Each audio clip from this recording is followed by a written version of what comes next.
And this afternoon, over 200 illegal miners have been arrested and 24 persons prosecuted as the Forestry Commission steps up a fight against illegal mining.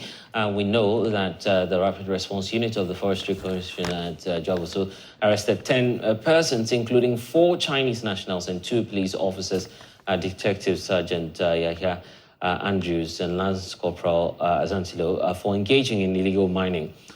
We'll be speaking more about this shortly. My colleague Erasta Saridonko will be joining us shortly. But first, let's get more from the Forestry Commission. Joyce Kwafo is head of corporate affairs and media relations, joining us.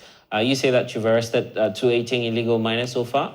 How many have been prosecuted as we speak? Good afternoon, Blessed. I hope you are fine. Yes, thank you for having me on this show. From January to today, as I speak with you, we've been able to arrest 218, and out of that, 24 persons have been successfully prosecuted and handed over their various sentences and fines. The rest of the cases are pending in the various courts across the nation. And as soon as it comes to an end, we will let you know the outcomes. But we strongly believe in the judicial system.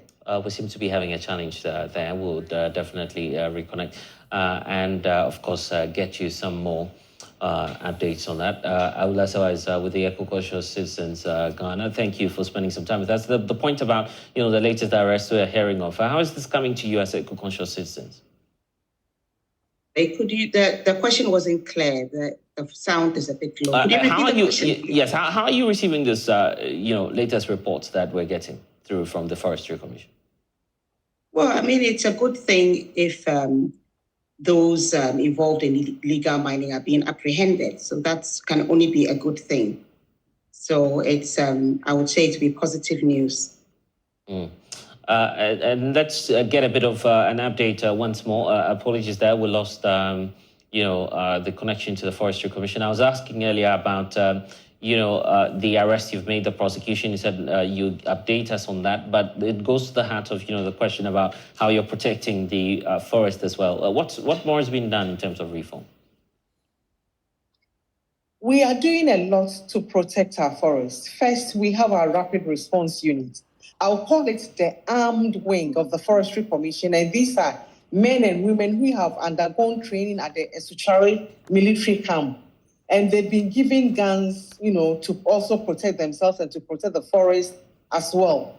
Now, we also have our frontline staff who have been trained as prosecutors to help with prosecution when we report these cases to the police.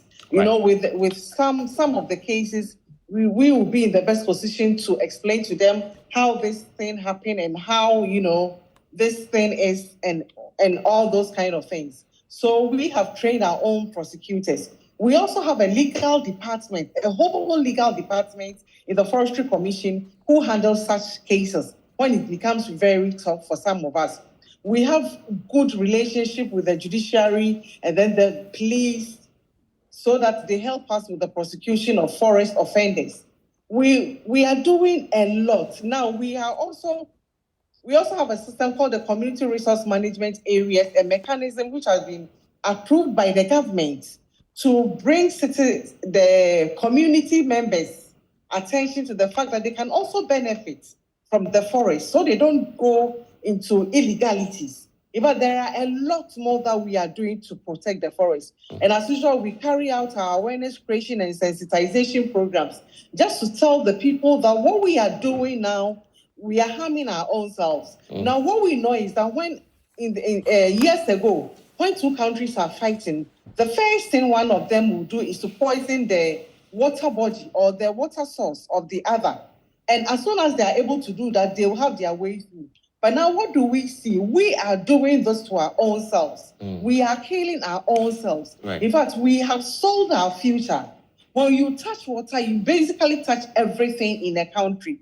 So we are doing a lot to make sure that our forests are clean, our water bodies are clean, and we rid all the forest reserves of illegal operators. Okay. Let's ramp up. What more should we expect the Forestry Commission to do in a bid to, push this campaign and to ensure sanity in our, forestry? Well, I mean, they'll need, first of all, what they are doing, I'm sure that they themselves know that it may be a step in the right direction, but of course, more needs to be done because, as has been rightly said, we face an existential threat. Poisoning our water bodies, doing it ourselves is just unbelievable. But what we also need to do is to also prosecute those who have, we know have destroyed our forest reserves. We still don't know what is happening to the destruction that, for example, Akonta Mining is alleged to have done. Within Professor Frimpong Boateng's report, there are high flyers named as having been involved in illegal mining in our forests. And I'm sure the Forestry Commission would also add its voice to having LI 2462 revoked, because I'm sure you would agree with me that it does not help to have mining in forest reserve, especially when they are globally significant biodiversity area. So yes, there's a step in the right direction, but we need obviously to, redouble our efforts, because when the last tree dies, the last man dies. And there's absolutely no point in going to COP28 when we ourselves are actively destroying our forests. It's just unacceptable, and something needs to be done.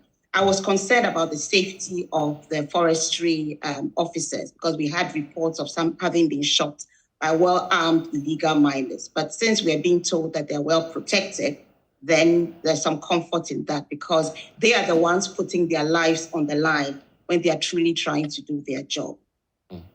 Any final words from the Forestry Commission to the people of Ghana?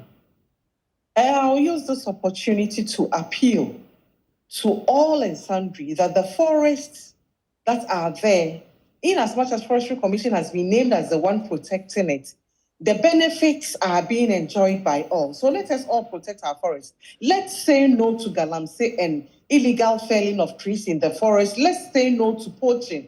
And as we are approaching the dry season, we should be careful of bushfires. And if we are able to protect our water bodies, we protect our lives. We protect these water bodies for posterity.